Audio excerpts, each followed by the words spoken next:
वाडा तालुक्यातील दिनकरपाडा येथे असलेल्या ओरसन रेझिंग आणि कोटिंग प्रायव्हेट लिमिटेड या कंपनीचे मोठ्या प्रमाणात विस्तारीकरण करण्याकरिता महाराष्ट्र प्रदूषण नियंत्रण मंडळ कल्याणने पर्यावरण विषयक जाहीर सुनावणी दिनांक 10 एप्रिल 2026 रोजी सकाळी 11 वाजता आयोजित करण्यात आली होती। या पर्यावरण विषयक जाहीर सुनावणीत नागरिकांनी मोठ्या प्रमाणात उपस्थिती दर्शवली असून सुरू असलेल्या प्रकल्पापासून मोठ्या प्रमाणात जल आणि वायू प्रदूषण होत असल्याने परिसरातील बोरिंग विहिरीला पिण्याच्या पाण्याला दुर्गंध येत आहे। तसेच भात शेतीही गेल्या 2 वर्षांपासून परिसरात होत नसल्याने शेतकरी चिंतेत आहे। तर वायू प्रदूषणामुळे परिसरातील नागरिकांना मोठ्या प्रमाणात दुर्गंधीचा सामना करावा लागत असल्याचा आरोप ग्रामस्थांनी केला आहे। यामुळे आधीच असलेला 700 टन उत्पादन क्षमतेचा प्रकल्प बंद करावा, तसेच नव्याने 7000 टन उत्पादन क्षमतेचा प्रकल्प उभारू नये यासाठी ग्रामस्थांनी या सुनावणी दरम्यान तीव्र विरोध व निषेध व्यक्त केला। ग्रामस्थ सध्या काय म्हणणं आहे या कंपनीचे सध्याची उत्पादन क्षमता वाढवण्यासंदर्भात जनसुनावणी होती, तर आता ग्रामस्थांचं काय म्हणणं आहे तुमचं? आज इथे मी ओरसन रेझिंग कंपनीमध्ये जनसुनावणी लावली होती। या जनसुनावणीमध्ये आमचं एकच म्हणणं आहे, गेली या कंपनीने तिचे 700 टनवरून तिची उत्पादन क्षमता 7000वर करण्याचं त्यांनी पोल्युशन डिपार्टमेंटकडे मागणी केलेली आहे।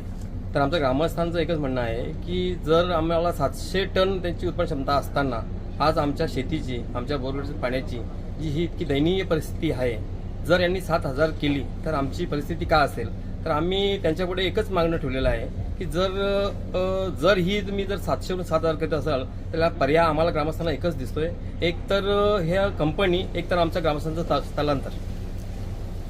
सध्या या कंपनीमध्ये काय त्रास होत होता? या कंपनीमुळे आमच्या शेतीचा पूर्ण पोत खराब झालेला आहे। आमच्या ज्या पिण्याच्या पाण्याच्या बोरवेल आहेत त्या पाण्यांना पूर्ण ऑइलचा एक थर येतोय आणि गावात बहुसंख्य लोकांना श्वसनाचा त्रास होतोय। ही साधारणतः कंपनी किती वर्षापासून या परिसरात आहे? ही कंपनी माझ्या माहितीनुसार 1998ला इथे आली। त्यावेळेस आपल्याकडे डिझोन होता आणि डिझोनमध्ये ही कंपनी इथे प्रस्थापित झाली आहे। ॲक्च्युली आज आमच्या माहितीनुसार ही कंपनी रेड कॅटेगरीमध्ये येत आहे। तर ही रेड कॅटेगरीमध्ये ही आमची एरियाच नाही आहे आणि जर रेड कॅटेगरीमध्ये नसेल तर मी तर म्हणेन की ह्या कंपनी 700 वरून 7000ची कॅपॅसिटी वाढवून घेण्याची यांनी मागणीच करू नये। आपण या संदर्भात पोल्युशन डिपार्टमेंटकडे तुम्ही तक्रार केली आहे का? या संदर्भात आम्ही 23 फेब्रुवारी 2026ला पोल्युशन डिपार्टमेंटकडे लेखी स्वरूपात तक्रार केलेली आहे।